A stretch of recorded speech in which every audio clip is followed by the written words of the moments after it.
ពា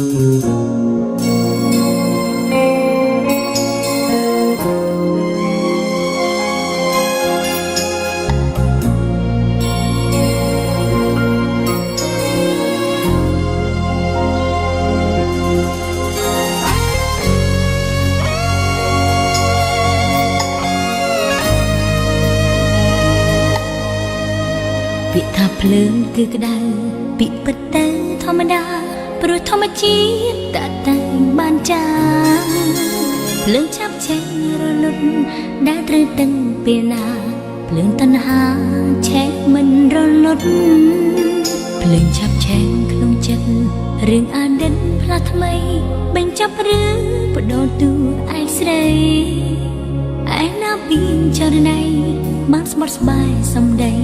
ឆ្លើយមកថ្លៃអូនតួអ្វីទៅបងចិត្តស្រីណាដែលថាអន់ទ្រាំមិនក្តៅភ្លើងឆេះនៅររៀលក្នុងបេះដូងបងឆ្លើយប្រាប់យកទាំងពីរតាម្ដងស្ដាំពីបងដូចជាស្លាប់ទាំងរូបរឿងវៃត្រូវបញ្ចាំកណ្ដាលផ្លូវសូមបងតាំងថ្នមទូឲ្យបងថ្មីចុះព្រោះគេក្មេងហើយស្រងសាទប្រំប្រៃត្រូវចិនថ្លៃដែលជាប្រព្រានចិនសាវាទឹកភ្នែកអូនកក់ក្នុងអរាលឿនស្នេហាឆេងរស់ក្នុងដួងចិត្តស្រីបដូរតួឲ្យភ្លេចសន្យាឲ្យតណ្ហាផ្លាស់ចិនថ្លៃរូបបងនេះជាព្រាននារីចិត្តត្រជាក់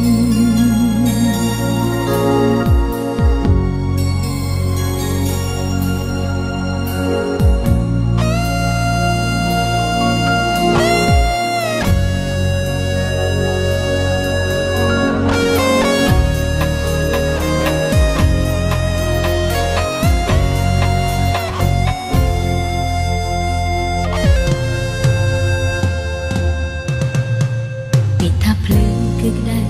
ពីពិតទៅធម្មតាព្រោះធម្មជាតិតតែងបានចាភ្លើងឆាប់ឆេះរលត់ដែលត្រូវដឹងពេលណាភ្លើងតណ្ហាឆេះមិនរលត់ភ្លើងឆាប់ឆេះក្នុងចិត្តរឿងអតីតផ្លាស់ថ្មីបញ្ចប់រឿងបដូរតួឯស្រីឯណាពីចរណៃបានស្បត់ស្បាយសំដីឆ្លើយមកថ្លៃអូនតួអ្វីទៅបងចិត្តស្រីណាដែលថាអត់ទ្រាំមិនក្តៅភ្លើងឆេះនៅររៀលក្នុងបេះដូងបងឆ្លើយប្រាប់យកទាំងពីរតែម្ដងស្ដាប់ពីបងដូចជាស្លាប់ទាំងរូបរឿងវៃត្រូវបញ្ចាំកណ្ដាលផ្លូវសូមបងតាំងថ្នមទូឲ្យបងថ្មីចុះព្រោះគេក្មេងហើយស្រងសាទប្រំប្រៃត្រូវចិនថ្លៃដែលជាប្រព្រានចិនសាវាទឹកភ្នែកអូនកក់ក្នុងអរា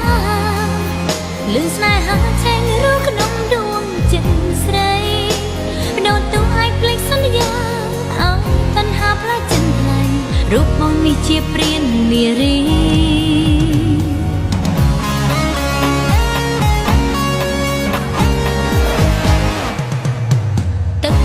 កក់ក្នុងអារាលឿនស្នេហា